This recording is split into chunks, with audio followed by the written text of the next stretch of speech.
यह सत्य कहा गया है कि ऊंची आवाज से कुछ लोग ही सुनते हैं, लेकिन यदि बात में गहराई हो तो उसे बहुत से लोग सुनते हैं। नमस्कार मित्रों, अगर आप 25 से 45 उम्र के बीच में हैं तो ध्यान से सुने और हमारी चैनल को सब्सक्राइब करें और लाइक, शेयर और कमेंट में अपनी राय जरूर दें। आज मैं आपको एक छोटी सी प्रेरणादायक कहानी सुनाने जा रहा हूं। यह कहानी एक 24 वर्षीय युवक की है जो एक धनवान सेठ के यहाँ नौकरी करता था। उसके माता पिता इस दुनिया में नहीं थे और उसका जीवन कठिनाइयों से भरा हुआ था। वह प्रतिदिन मेहनत करता, कमाई करता, घर आता, खाना बनाता, खाता और फिर सो जाता। एक दिन उसने देखा कि एक वृद्ध फकीर अपनी पीठ पर 3 गठरियां लादे एक शहर से दूसरे शहर की ओर बढ़ रहा था। वह बहुत बूढ़े थे और लंबे समय से सफर कर रहे थे। कुछ दूर चलने के बाद थकान से वह एक पेड़ के नीचे बैठ गए। उसी समय उनकी नजर एक युवक पर पड़ी जो उसी दिशा में जा रहा था। जब वह युवक उनके पास से गुजरा तो फकीर ने उससे कहा, बेटा, क्या तुम मेरी थोड़ी सहायता कर सकते हो? ये गठरी बहुत भारी है और मेरी उम्र भी अधिक हो चुकी है। मैं अब इसे अधिक समय तक नहीं उठा सकता। यदि तुम मेरी एक गठरी उठाकर उस अगले गांव तक पहुंचा दो तो मैं तुम्हें 3 स्वर्ण मुद्राएं दूंगा। युवक ने फकीर की बात सुनी और विनम्रता से कहा, बाबा, कोई बात नहीं, मैं आपकी सहायता करने के लिए तैयार हूं। बताइए, आपको कहां जाना है? इतना कहकर उसने एक गठरी अपने कंधे पर उठा ली। जैसे ही उसने उसे उठाया, उसे महसूस हुआ कि वह सच में बहुत भारी थी। फिर भी वह बिना शिकायत किए आगे बढ़ चला। दोनों कुछ दूर तक साथ चले। धीरे धीरे गांव समाप्त होने लगा और एक सुनसान मार्ग शुरू हो गया। युवक को भारी गठरी उठाए देखकर उसके मन में जिज्ञासा जागी। उसने फकीर से पूछा, बाबा, इस गठरी में आखिर क्या है? यह बहुत भारी लग रही है।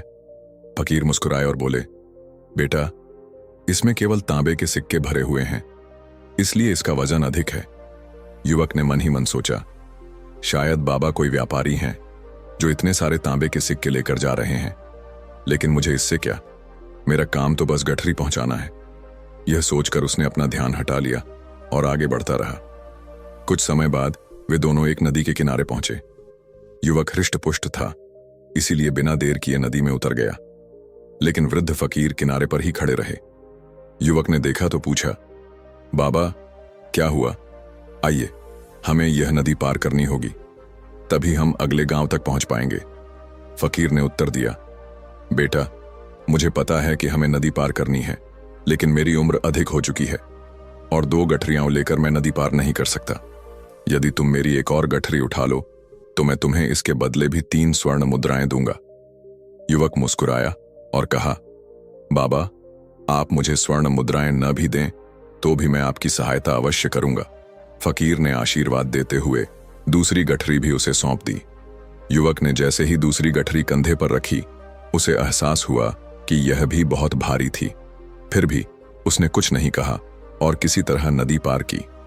नदी पार करने के बाद चलते चलते युवक ने फकीर से पूछा, बाबा, इस दूसरी गठरी में क्या है? यह भी बहुत भारी लग रही है। फकीर ने जवाब दिया, बेटा, इसमें चांदी के सिक्के हैं, इसलिए यह भारी है। अब युवक का दिमाग तेजी से चलने लगा। वह सोचने लगा, एक गठरी में तांबे के सिक्के हैं और दूसरी में चांदी के। लगता है कि यह बाबा कहीं दूर से आए हैं और अपनी पूरी संपत्ति बेचकर यह सिक्के इकट्ठा किए हैं। युवक चुप रहा, लेकिन उसके मन में लालच घर करने लगा। कुछ दूर आगे बढ़ने पर जब वे एक सुनसान रास्ते पर पहुंचे तो युवक सोचने लगा, यह जगह सुनसान है। अगर मैं यह सिक्के लेकर भाग जाऊं तो यह बूढ़े बाबा मुझे पकड़ नहीं पाएंगे। यहां कोई और भी नहीं है जो उनकी मदद कर सके। अगर यह सारे सिक्के मेरे हो जाएं तो मैं एक अच्छी दुकान खोल सकता हूं, अपना व्यापार शुरू कर सकता हूं। वैसे भी यह बूढ़ा फकीर अब इस धन का क्या करेगा? युवक के मन में लालच बढ़ता जा रहा था, लेकिन फिर अचानक उसे स्वयं पर आश्चर्य हुआ। अरे, मैं ये क्या सोच रहा हूं? यह बाबा न जाने कितनी कठिनाइयों से यह धन लेकर जा रहे हैं। मुझे इनके साथ विश्वासघात नहीं करना चाहिए। उसने अपने मन को समझाया और लालच को दबा दिया, लेकिन कुछ ही देर में फिर से वह विचार उस पर हावी होने लगे। वह 2 गठरियां लेकर धीरे धीरे फकीर के पीछे पीछे चल रहा था। तभी रास्ते में एक पहाड़ी आ गई। फकीर ने रुककर कहा, बेटा, यह पहाड़ी मैं नहीं चढ़ सकता। मेरी उम्र अधिक हो गई है और मेरे घुटनों में भी दर्द रहता है। यह सुनकर वह नौजवान अत्यंत प्रसन्न हुआ और बिना कुछ कहे उसने वह तीसरी गठरी भी स्वीकार कर ली। अब वे दोनों आगे की ओर बढ़ने लगे। वृद्ध फकीर बिना किसी भार के सहजता से पहाड़ की चढ़ाई कर रहे थे, जबकि वह युवक भारी गठरियों के कारण धीरे धीरे आगे बढ़ रहा था। लेकिन जैसे ही उसने सुना कि गठरी में सोने की मुद्राएं हैं, उसके मन में असीम उत्साह भर गया। युवक सोचने लगा, यदि यह सारा धन मुझे मिल जाए तो मेरा जीवन सुखमय हो जाएगा। वैसे भी यह फकीर बहुत बूढ़े हैं, इन्हें इतने पैसों की क्या आवश्यकता, क्यों न मैं यह सब लेकर भाग जाऊं। जैसे जैसे उसका मन लालच से भरता गया, वैसे वैसे उसके विचार भी बदलने लगे। अब वह सोचने लगा, कहीं यह फकीर कोई चोर तो नहीं तो इनके पास इतना धन कैसे आता। यदि ये वास्तव में कोई व्यापारी होते तो पैदल सफर क्यों करते।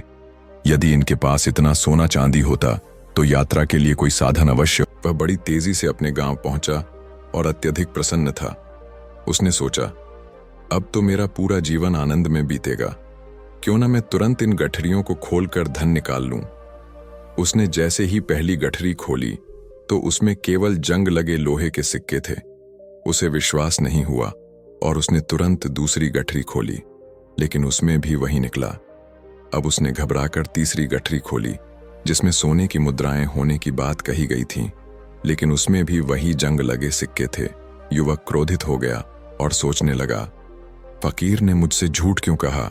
उसने कहा था कि पहली गठरी में तांबे के सिक्के हैं, दूसरी में चांदी के और तीसरी में स्वर्ण मुद्राएं हैं।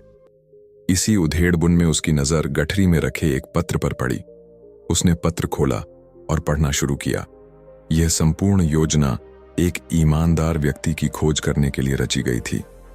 मैं इस राज्य का राजा हूं, मेरी कोई संतान नहीं है, इसलिए मैंने यह उपाय किया ताकि मैं अपने राज्य के लिए एक ईमानदार उत्तराधिकारी खोज सकूं, जो बिना किसी लालच के राज्य का भार संभाल सके। लेकिन तुमने अपने लालच के कारण इस परीक्षा में असफलता प्राप्त की। यह पढ़ते ही युवक जोर जोर से चिल्लाने लगा और सिर पकड़कर बैठ गया। वह समझ गया कि यदि उसने अपने मन के विचारों को नियंत्रित किया होता तो उसका जीवन संवर सकता था, लेकिन वह अपने ही विचारों के जाल में फंस गया। दोस्तों, महात्मा बुद्ध कहते हैं कि मन ही सब कुछ है। आप जो सोचते हैं वही बनते हैं। आपके विचार ही आपकी वास्तविकता का निर्माण करते हैं। इसलिए आपका सबसे बड़ा शत्रु कोई बाहरी व्यक्ति नहीं, बल्कि आपके भीतर चलने वाले अनियंत्रित विचार हैं। ध्यानपूर्वक आत्मनिरीक्षण करें, क्योंकि हमारे विचार ही हमारे शब्द और कर्म बनते हैं। हमारे विचार धीरे धीरे हमारे शब्दों में बदलते हैं, और जब इन शब्दों को बार बार दोहराया जाता है तो वे हमारे कार्यों का रूप ले लेते हैं। समय के साथ ये कार्य हमारी आदतें बन जाती हैं, और अंततः यही आदतें हमारे चरित्र का निर्माण करती हैं। हमारा चरित्र ही हमारे भविष्य और भाग्य को निर्धारित करता है। इसलिए अपने विचारों के प्रति सतर्क रहना अत्यंत आवश्यक है। हमें यह समझना होगा कि हमारे मन में किस प्रकार के विचार उत्पन्न हो रहे हैं, क्योंकि यही विचार हमारे जीवन की दिशा तय करते हैं। महात्मा बुद्ध कहते हैं कि कमजोरी की शुरुआत हमेशा एक छोटे विचार से होती है। यह एक बीज के समान होती है, जो यदि समय रहते नष्ट न किया जाए तो जल्द ही एक विशाल वृक्ष का रूप ले लेती है और हमारी सोचने समझने की शक्ति को प्रभावित कर देती है। इस कहानी में भी हमने देखा कि कैसे एक युवा लड़का अपने ही विचारों के प्रभाव में आकर सही और गलत का भेद भूल गया। उसके मन में उठे लालच के विचारों ने उसे पूरी तरह से अपने नियंत्रण में कर लिया, जिसके कारण वह सही निर्णय नहीं ले सका और अंततः धोखे का शिकार हो गया। इसलिए जब भी हमारे मन में कोई नकारात्मक या अनुचित विचार आए, उसे तुरंत जड़ से उखाड़ देना चाहिए। यदि हम ऐसा नहीं करते तो वह धीरे धीरे हमारे पूरे व्यक्तित्व पर हावी हो जाएगा और हमें गलत रास्ते पर धकेल देगा। अब आपके मन में यह सवाल आ सकता है कि हम अपने विचारों को नियंत्रित कैसे करें। हमारा मन तो बहुत चंचल होता है, जो बार बार हमें विचलित करता है और हम उस पर नियंत्रण नहीं रख पाते। इसका उत्तर महात्मा बुद्ध हमें दो महत्वपूर्ण तरीकों से देते हैं। पहला तरीका, सही इरादे का विकास। अक्सर ऐसा होता है कि हमारे मन में कुछ चलता है, लेकिन हम कहते कुछ और हैं। हमारे विचार हमारे शब्दों में प्रकट होते हैं और जब हम कोई गलती करते हैं तब हमें इसका एहसास होता है। गलती होने के बाद ही हमारा मस्तिष्क स्पष्ट रूप से सोचने लगता है और हमें यह अनुभव होता है कि हमने गलत किया। यही एहसास हमें दुखी कर देता है। महात्मा बुद्ध हमें सिखाते हैं कि इस दुख से बचने के लिए हमें सही इरादा विकसित करना चाहिए।